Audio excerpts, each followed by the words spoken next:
Hey everyone, it's Vicky, and welcome to another episode of Conversations Around the Table. And this employee spotlight is featuring the one and only Lori. Welcome, Lori. Hi, happy to be here. And we have a special guest too. It's not just you. Yeah, I brought my baby, my fur baby, Tank. So if we hear any barking, it's not Lori. Thanks for that. And just to clarify, anyone gets confused. Well, I'm really excited to talk to you because anytime I can put a spotlight on you, I will. I don't think we get a chance to really work with each other too often. And I feel like I say that quite a lot in these episodes, but it's very true. There's a lot of, various teams and, groups. And so that any chance I really get to really collaborate or connect with anyone, I'm so excited, especially if it's you. Because I will say this, I think Lori has such a vibrancy to her, but I also, every time I talk to you, learn something new. So in my mind, you are this like Sandra D, then you have like a bad girl Grease side.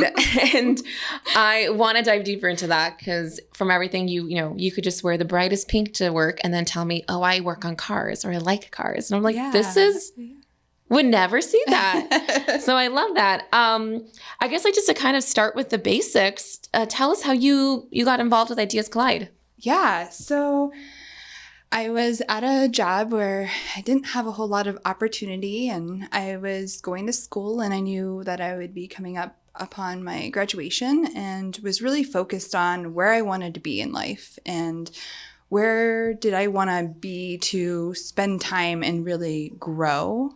In my workplace, I met one of my best friends, and she and I spent a lot of lunches just talking about the future and what that perfect job would look like for us. And in talking to her, she started telling me about a place she knew, which ended up being Ideas Collide. And I was like, I need to know more about this and how could I fit into that? And did I fit? Did your friend work here or just by No, but she's related to somebody. Oh, interesting. I love that. And I think that's also very similar to how I started here, just, through the grapevine. And that's one of the best ways to get connected to an organization is when someone takes the time to refer you, because that speaks volumes to the place. And then also to you, because you're like, I think you'd be a great fit. And so that's definitely a true testament. And I'm curious to know, so prior to coming to Ideas Collide, what was sort of your professional experience like? Were you always in project management? No, actually, the majority of my background has been in banking. I started before even going to school. I started at my local bank back home, and I kind of worked through the teller position and into a wealth management position. And when I made the decision to move here to Arizona, I kind of just needed to start somewhere and went to, they were a financial company that did mortgaging. And it was a unique space, though. It was mortgaging for manufactured housing. Oh, wow. And those get titles like cars unless they are tied to land on a permanent property. So we did both type of loans, and that experience kind of led me to Drive Time, where I worked in the titling department there. But doing all of this, I was going to school. When I moved out here, I decided to do my undergrad and then graduate school. So I kind of was doing jobs that I knew didn't have or weren't going to be that long-term solution for me, and just really dove into that recently with finishing my master's. And I feel like all this happened in the last year. Especially with your master's and then starting at Ideas Collide, because you've been here for a year or a little bit more. I started in December. Okay, December. Beginning of December, yeah. Yeah, so a lot has happened within the last couple months. Yeah. I started here in December, and then I finished school in April, and summer took over, and here we are and going into fall. a house, right? Oh yeah. Mm-hmm. Yeah. And I bet that like knowledge of like working with like banks and mortgages like came in handy. I haven't let anybody know that I've talked to. I'm just keeping that in my back pocket and just really asking a lot of really good questions as we're looking for, the lending that's going to work for us. Yeah. So going with what was your master's in? Was that also within marketing or? No, so my master's is in leadership. Oh, wow. Yeah. That's fantastic. I didn't know it was in leadership. Yeah. I'm super passionate about people and yes, I have my undergrad is in project management and I do like structure and organizing and stuff, but my real passion is people and particularly what drives people and kind of understanding that background. So I've kind of thrown around the idea of getting my PhD, but yeah, I haven't decided yet. That would be a big step up. And that's so exciting.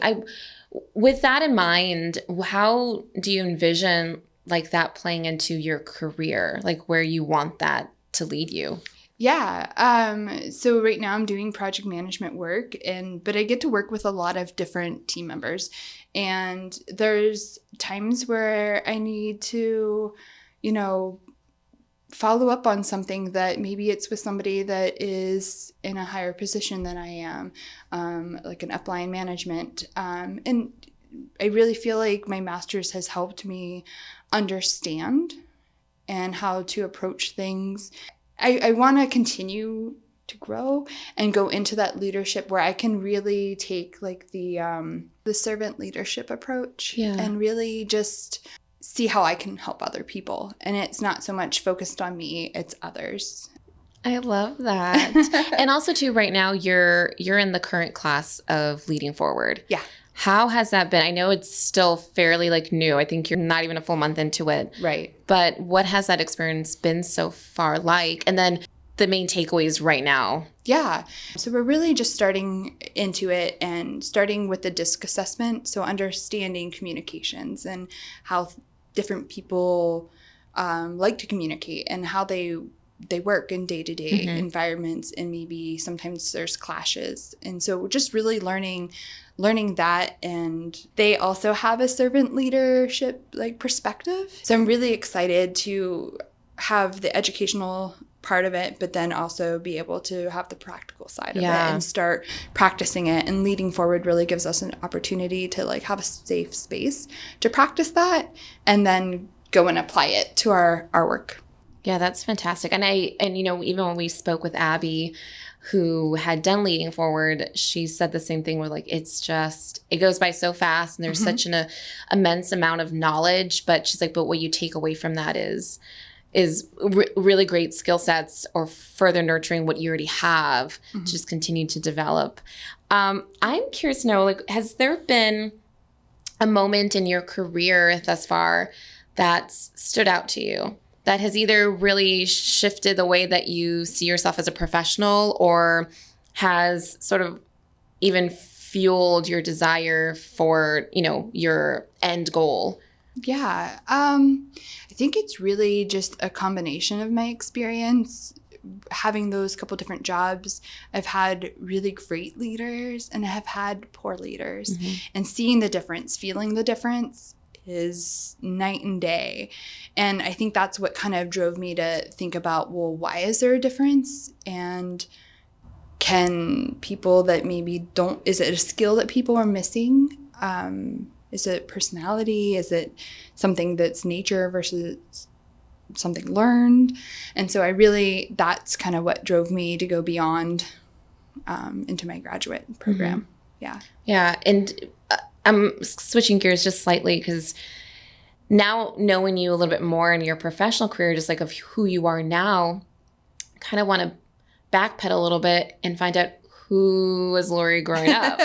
Because you just mentioned you're not an Arizona native. So where did you grow up? I grew up in Western Pennsylvania, right outside of Pittsburgh, and totally different life than here. Absolutely, right? I bet. Yeah. Growing up in a really small town, a lot of people born, raised, have their families there, and that's where they complete their life. And I just feel it's specifically in my family, I'm an only child, but I'm really close with my cousins. My cousins and I have like dispersed throughout the whole United States, from West Coast to East Coast.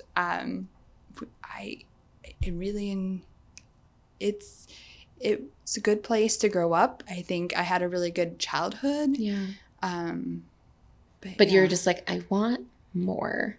Yeah. I came out here in, 2001, my first time to visit on a vacation, and I fell in love. I just felt like it was totally different in the looks, the weather, the people. There's so much culture here. Growing up in a very small town, we were all very much the same. There wasn't a lot of diversity. And so I just really enjoy having differences and learning about different people and cultures and those type of things. And are you the only person within your family that lives in Arizona, or has anyone else moved? No, this way? my parents followed me. Being an only child, my parents didn't want me out here with no other family member. And so about 3-4 years after I moved out, they finally, once my dad retired and everything, they moved out here with me. And how do they like it? My dad rides a motorcycle and he loves it because he can ride almost year round, minus the 3 months that it's super hot. He doesn't really ride in the summer too much, but they love it. My mom has more of a connection to family and friends back home, and she does. I think it's just a hard transition when you move. It just takes time to get comfortable and feel like this is home. Yeah. And so she would probably go back in a heartbeat. But she's happy to be here, and she wouldn't leave unless I leave. Right. So what, I'm curious, because I feel like during some of our chats in passing, you definitely have spoken about your dad and like things that you've learned from your dad and even your mom. And I'm curious to know, especially because I'm raising currently an only child. And so I always have so many things going on in my head, but I always really value sort of the relationship you develop with your parents. So what's your relationship like with your parents? Yeah, so I feel, not that families that have multiple children have bad relationships with their parents, but I feel like since I was the only child, it was maybe a little different. And I actually grew up being a daddy's girl. I went to work every summer, almost every day with my dad. I was his right-hand person. We had an older house and we tore it down to the stud walls and rebuilt it. It was like 100 years old when they bought it. So it was fun to kind of see the different layers of the house, but it had really old wiring in it. And so he needed to rewire the house, and I helped him. And so I learned a lot of like handyman stuff in a way. Has that stuck? Yeah. I did tell my husband when we started to look for a new house, I was like, I really don't want to fix her up. I've kind of already done that, I know, as a child, but I feel like we lived in the home and we redid each room by room. And yeah.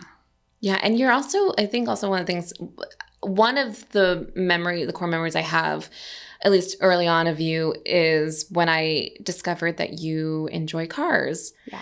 And I think that also was a day which, this is on me, because I was like, Lori just looked, hair down, pink, like I think you had a pink shirt and a pink sweater and just the most like the picturesque of a girly girl. So I remember when you told me that, I was like, really? And you're like, yeah. And I was like, oh, so tell us more. Like, how did that, obviously I assume that came from your dynamic with your father.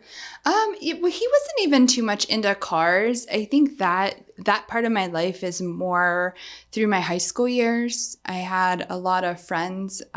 Most of my friends were upperclassmen and a mixture, boys, girls, whatever. And we really just would go to the races, and I had friends that had old cars. And then I started dating my husband, and he has an old car, and his whole family has cars.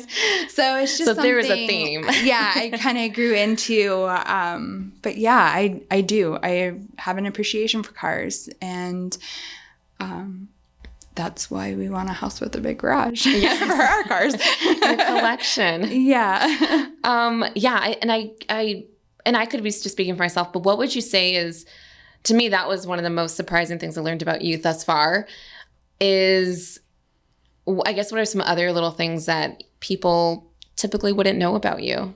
Well, I feel like we've had a lot of meetings where we had like introductions where it was tell us something that nobody would know about you. So maybe it's not so much of a secret, but I really love to paint, specifically like landscaping. Oh, paint. really? Yeah. I would love to see that. I love paint. I mean, loving painting and actually knowing how to paint are two different things, but there's like this therapeutic way and because there are so many, I'm sure you have your reasons of the various types of ways that you can paint and create art. What's some of your favorite ways of doing that? I mean, painting is probably, maybe even sketching. I haven't sketched a whole lot lately. Time's been crazy with school and everything. So maybe I'll get back into that now that that's completed. But painting is my favorite. I like crafting. I have a Cricut where I make like little logos, but I find myself designing this stuff in design space more than making the stuff. Yeah. Just creative outlet and inspirational quotes, putting them on something cute with something that has flowers or whatever and putting it on social media. The girly side of me. Yeah. But that's awesome. And I think too, especially because like what you do, not that there's no creativity in it, but it is very like deadlines, timelines. There's more of less space for that stuff to bleed and morph into other things. So that seems really natural that you're like, okay, I do that at work. When I get home, how do I switch that off a little bit and just like let loose? Yeah. I find myself, our household gets up pretty early in the morning. And so the first little bit of time in the morning, sometimes I'll find myself doing something creative or designing just to kind of start my day that way, which is really grounding and really nice. And then weekends too. So are you going to be designing our next version of our Ideas Collide logo? No. Should we have for celebration to set up Lori so she can do caricatures of people? Yeah, no, I'll be in Disney. So that's a good excuse. Sorry. Are you a big Disney person? Yeah, so I have always grew up watching Disney movies. I never, as a child, went to Disneyland or Disney World. I had a neighbor that every year, she had an uncle that lived closest, so she would go to Disney World every year. But we didn't grow up with a lot. And like our family vacations were camping and doing that kind of outdoorsy thing, or visiting family. But I had always wanted to go to Disney. So wait, this is your first time? No, It'll be my third time going. My first time was my honeymoon. My husband wanted to go to a beach and I like begged. I was like, please, let's go to Disney. I really, really want to go. And we went off season. So like some of the rides were shut down and they were doing the repairs and getting ready for busy season. So when I went again, it was regular season and I was like, oh my gosh, we missed so much that first time. And I went with a friend. She has adopted 2 little girls and it's hard going by yourself, taking 2 kids to a park like that. So she invited me to go along, knowing that I had a passion. And my husband's like, he could take or leave Disney. He's not like crazy about it like I am, but I love amusement parks. And that's just that's like the epitome of nostalgia, fantasy. Well, and they're so good about detail. Like they are. Everything is just perfect. And I appreciate that. What's your favorite ride? Indiana Jones. Oh, it's so good. Yeah. It's so good. I know. I did it for I went on Indiana Jones for the first time last September. Okay. It literally feels like yesterday, but I remember after that was over, I was like, that was amazing. Like I would do it again and again and again. Yes. That's a good one. Yeah. And the second time I went, the first time I didn't get to ride Pirates of the Caribbean. And when I went the second time, it was open, and it was kind of like the end of the day, and it had rained the complete day that we were there. And so people were starting to leave the park about 5, 6 o'clock. So we just kept on riding and riding and riding. So, I mean, that's probably a close favorite too. But they're just so good and detailed with So everything. And it really makes you feel like you're in that movie. Very immersive, yeah. And then also like the treats and stuff are always like beignets just taste different, Mickey shaped. Yeah. I agree. They're churros are just amazing. I can't get over the churros. I know. I honestly just would eat just carbs galore there. I know. It's the best. I'm actually going on a Disney cruise beginning Friday. So I'm already prepping myself for intake of food. Because it's like, of course, it's a cruise. So everything is all inclusive. And so there's no one there saying no. It'll get you. Those all inclusives, they get you quick. I've never gone on a cruise, so that's awesome. I can't wait to hear about it. It's my first one too. So it's hitting all like the check mark. So I definitely will share that. So kind of to switch back into gear is I'm curious to know if there's been a moment, whether it's a personal, professional setting that has sort of shifted your direction in life or shifted the way that you perceive life. I know that's a big question. Tell me about like your biggest moment in life. Yeah. But I'm really curious to know, has there been something that really has resonated with you and shifted the way that you approach things? Yeah, actually, pretty big one. So whenever was over my 8th birthday, I ended up getting really sick, and the doctor kept on telling my mom and dad that the flu was really bad that year, and just to keep me hydrated, like I was just really, really sick. And finally, like a week into it, I ended up in the emergency room, emergency surgery, and almost died. They said that I was like within 30 minutes of dying. And I had something really rare. Mm-hmm. So beta strep infection is usually a lung infection. Jim Henson that did the Muppet Babies, he died of it. Oh, wow. I had it growing as a mass on my small intestines, which is really rare because it's a lung And it was thing. undetected until it got extreme? Yeah. So I had like a distended stomach and was super sick, couldn't keep anything down. I mean, you're a kid, so like kids get sick, and nobody really knew. And finally they took me into their surgery because they thought I had a ruptured appendicitis. And then when they got in there, they were like, oh, this is not that. Wow. So it's kind of been something, I was in the hospital for a complete week. It was over my birthday, just having that experience.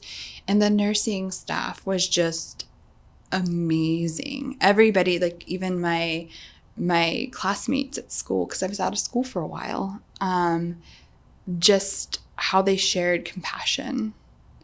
And at such a young age too. Yeah.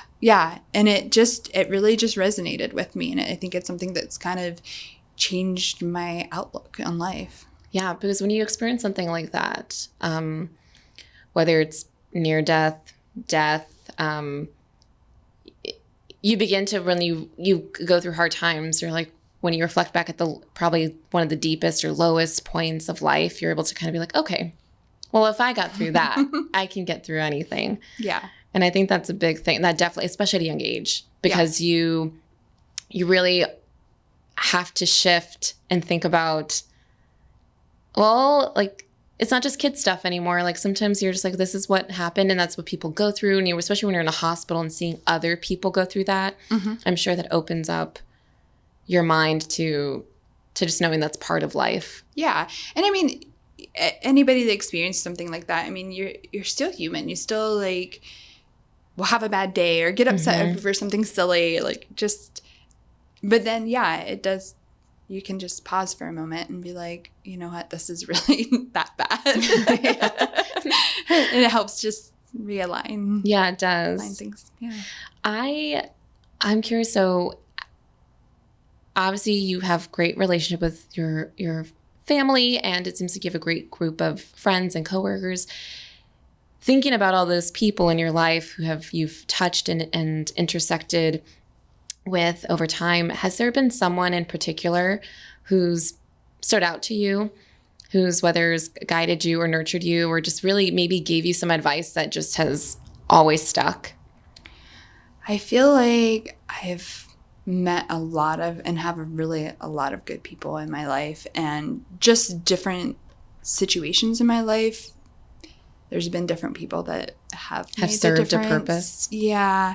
But I really trying to think of just one that would stand out particularly.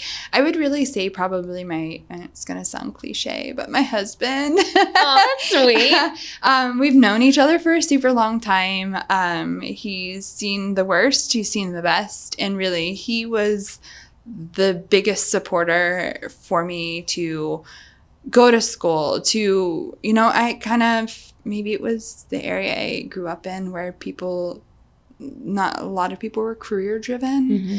And so I was like, okay, I can work anywhere, and I'll just work myself way up, or I'll have a job and that'll be okay. Life isn't about money. And then having that perspective of okay, it's not about money, it's about what you're able to do and what are your passions. Yeah. And what are you going to enjoy doing? And just having a job that doesn't feel like a job. It really helps. I mean, yeah, we all got to pay bills, mm-hmm. but if you enjoy what you do, it's just really helpful. So I think he has brought that to light for me. And that's really important too. I mean, obviously, I think married or not, any kind of relationship dynamic, having a person who supports you, mm-hmm. and not just necessarily saying oh, that's great, yeah, you should do it, but really is there. And, I'm sure you had late nights studying, late nights of tests and mm-hmm. Rearranging, losing sleep. And the simplest things is waking up and having coffee made. Oh, yeah. Or even I worked full time going through all of my schooling. So sitting in the office, in my home office, doing school and him making dinner and bringing it to me because I needed to eat. So, yeah. because I probably would have skipped that meal because I was just involved in what I was doing and, right. Needed to get it done. So, yeah. And Tank is showing. Tank. He wanted to chime in about dinner. He loves food. I second that. Before we wrap up, and we go into our rapid fire questions, I just wanted to ask, so what's next for you? Let's kind of get a little synopsis of personally and professionally. Mm-hmm. What do you have going on next? So personally, it is housing. And, we had a home. We saw the market was super high. We knew this home we were in was not what we wanted long term. So we went ahead and sold and put ourselves in a good financial situation to be able to buy. We rented hoping that the housing market would drop, and it really hasn't. But yeah, so just really, we're building. The rates are kind of crazy right now, and so we're not 100% sure if we're going to end up with this home that we put so much thought into.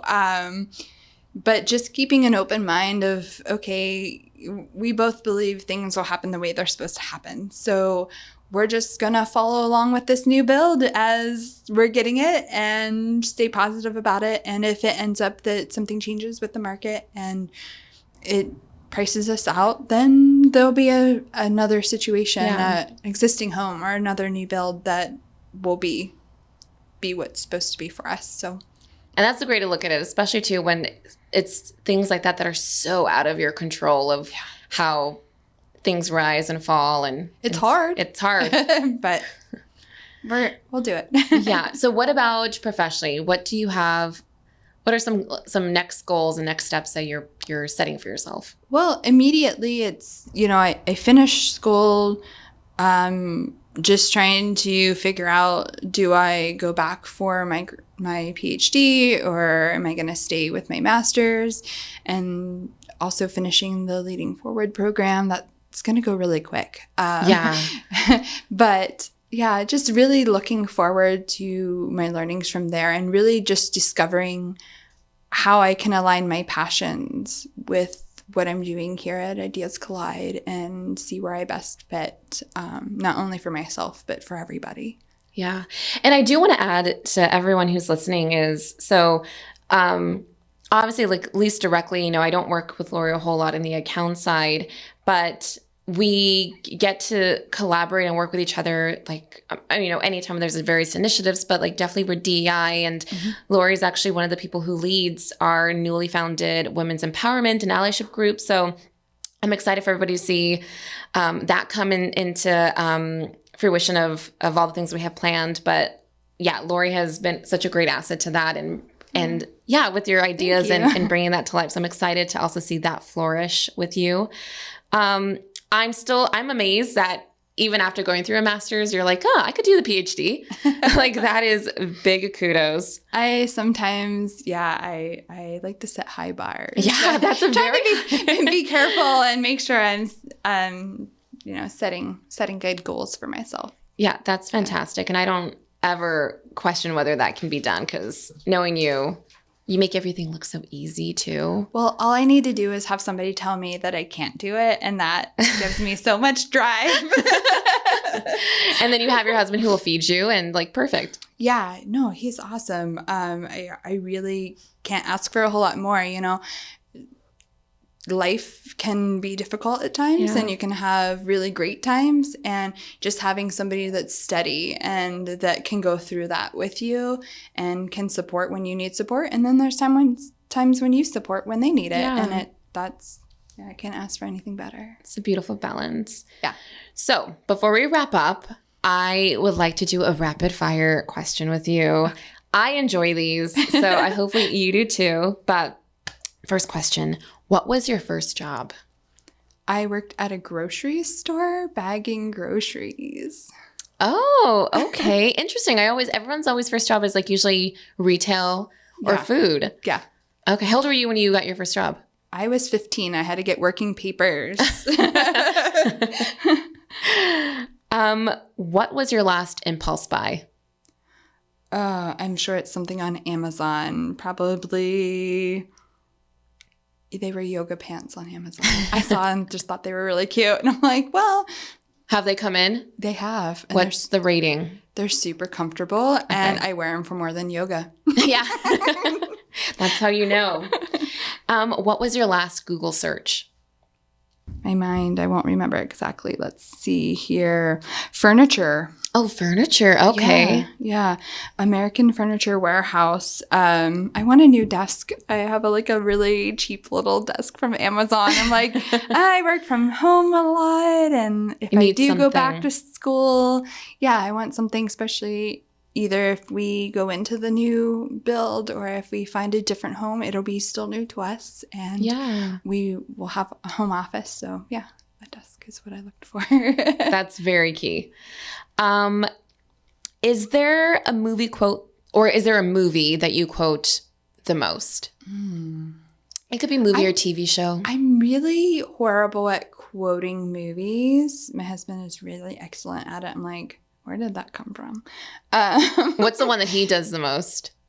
Oh, I don't know. He does a lot. I feel like guys can speak. I think they just, it's more natural for them. Yeah, in quotes and jokes. Yeah. I mean, if I was to pick one, I think it would be a TV show and probably have to be Friends. Okay. Yeah, that's a good one. Yeah. Pivot. And lastly, if you could be on one reality show, what would it be? Oh, reality show. I watch a lot of it.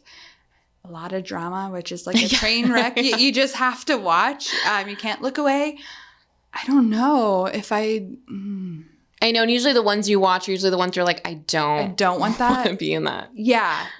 I mean, does game shows qualify? I think so. Yeah, I would probably do like Price is Right or Let's Make a Deal. Price is Right. Like, that has always, even as a kid, I was like, I have to. I have like this huge childhood memory of like eating, like, I don't know, we called them oodles and noodles, but like the ramen noodles, and sitting and watching Price is Right. For lunch. Yeah, that's when always. We didn't have school. Yeah, that's always therapeutic. I know. to me, The Price is Right, especially Bob Barker and like his microphone, and then and just like like in the morning, and there's just something about it where like for that solid hour, I think it was about an hour, felt longer, and then that competitiveness too of someone winning the showcase, and when they don't, you're just like.